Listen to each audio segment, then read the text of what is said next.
So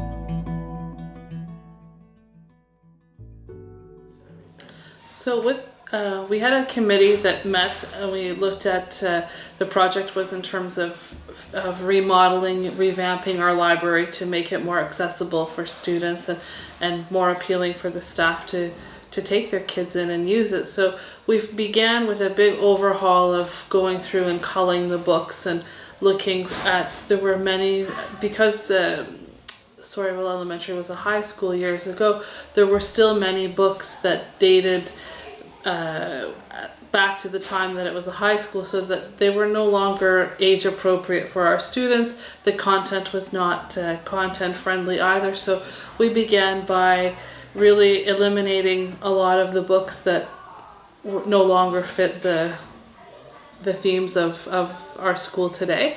So it was that was a big undertaking, and the staff and Linda, our library volunteer, we all worked through that and put lots of piles of books in terms of the ones that you're not really sure that could fit for something, especially the science themes, but eventually reaching a consensus in terms of what would stay and what would go.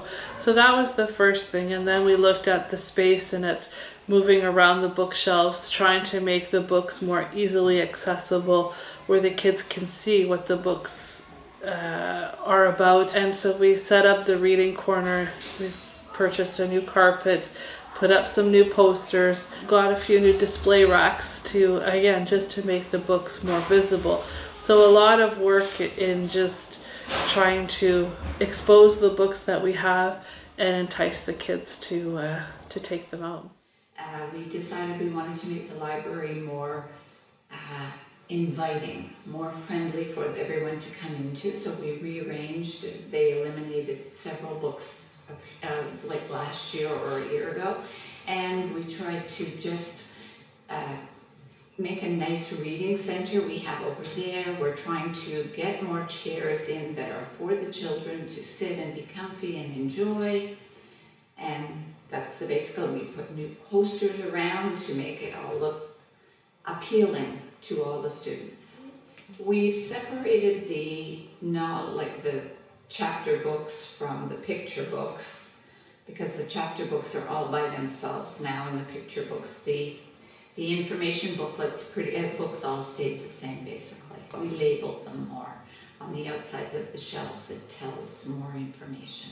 We're hoping we get the chairs set up so we can have more little reading centers so it can be more friendly for them to come in. Right now we only have a few beanbag chairs. So next year we want to continue in the sense of getting some new books for the library. That's on the list. We still have some money left through the grant, and as well as some money that was donated to the school. So hopefully, be able to buy a few new books for the library, and then look at the furniture again in terms of just continuing to make the space more appealing. And for sure, for me, one big thing is to look at how to get the teachers to get the kids to buy into the library more. Over the years, a lot of money and time has gone into creating classroom libraries, but now bringing it back to that shared space, that space that we can all enjoy and use in different settings. So to try to get the kids back there on a more regular basis. And as well, we have through a grant with the CLC, the Eden Valley CLC, we have a book bag program set up we had the daycares that came in to visit. I think they came in 3 times this year, and they would go to the library, the gym, and in the classrooms, and there was always a literature activity and a craft, and Linda was involved with that project, and we've ordered numerous books and puzzles and activities to put together into book bags that will go home to the local daycares for the kids, for those 0 to 4-year-olds to be able to develop an initiation to literacy. So that's we started in phase 1 of that project this year, but that's another aspect that we want to work at for next year as well. So the mural was done through a Culture in the School grant. It's actually been there for a couple of years now. It was Dennis Palmer, a local artist from Sawyerville, that came in and painted it with the students. And it's something that we're looking at reapplying for another artist in the school grant to be able to do a mural and a similar type of painting in the library. So it will help to refurbish the library and just helping to really spruce up the library and give it a little pizzazz.